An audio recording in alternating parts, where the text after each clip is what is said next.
Okay, next we have Elliot from the Sanctions Kill Coalition and All African People's Revolutionary Party. Let's give it up for Elliot.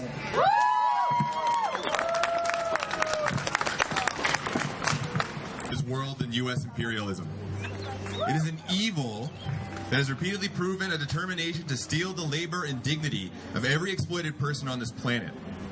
It is willing to take the full capacity of production and human creativity and wield them to oppress people all over the world. Politicians will meander uselessly, blaming oppressed peoples for the violence selectively employed those same oppressed people.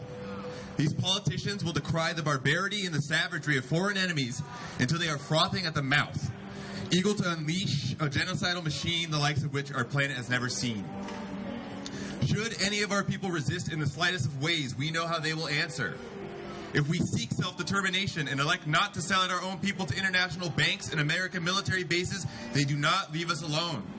They drop bombs.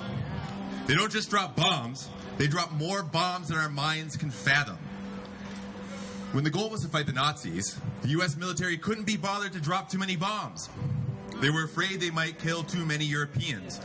But when people declared freedom from French colonization in Vietnam or from Japanese imperialism in Korea, the U.S. government went and dropped enough bombs in their own words to bomb them back into the Stone Age. The U.S. military dropped twice as many bombs in Vietnam than were dropped in the entirety of World War II.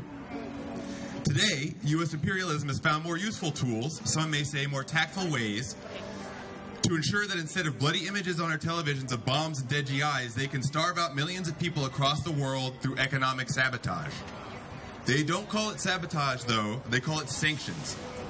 First, they arm groups in other countries. Then they put them under sanctions for over a decade. And after that, if the U.S. hasn't fomented a coup or some other puppet installation of fascism, they drop bombs and they drop soldiers. Today, Iran faces renewed sanctions after a brief 2-year respite. Since overthrowing the genocidal Shah, the people of Iran have spent the last 32 of the last 40 years living under U.S. economic sanctions. If you were born after 1987 in Iran, then 2016 was the first time you could live there without being held at economic gunpoint. Now the sanctions are back in Iran. Burundi, the Congo, Venezuela, Cuba, Russia, Mali, Zimbabwe, the Central African Republic, Guinea-Bissau, Kyrgyzstan, Fiji, Nicaragua, and Laos. And when the sanctions come back, their next step is war. It is not enough to say that we want no war. It is not enough to ask for an imperialist foreign policy that is fit for polite society. This nation traded a bloody draft for drone operators with Xbox controllers in one generation.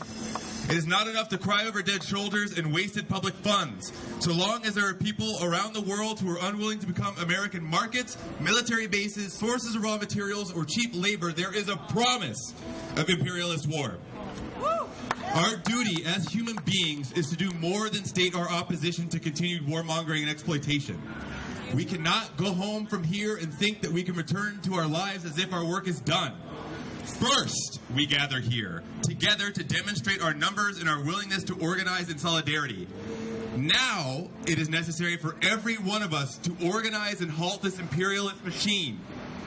Next time, we will come out and will not only to be remind ourselves that the Iranian people have a right to live with dignity, that all oppressed and exploited peoples have a right to live with dignity.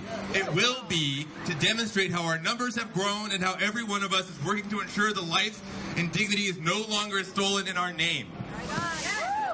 Despite what this white-ass city might have you believe, solidarity does not mean sucking up to the people who've been disempowered by imperialism and waxing on about your respect and your knowledge of their oppression. It is necessary to struggle against the imperialism which is disempowering people.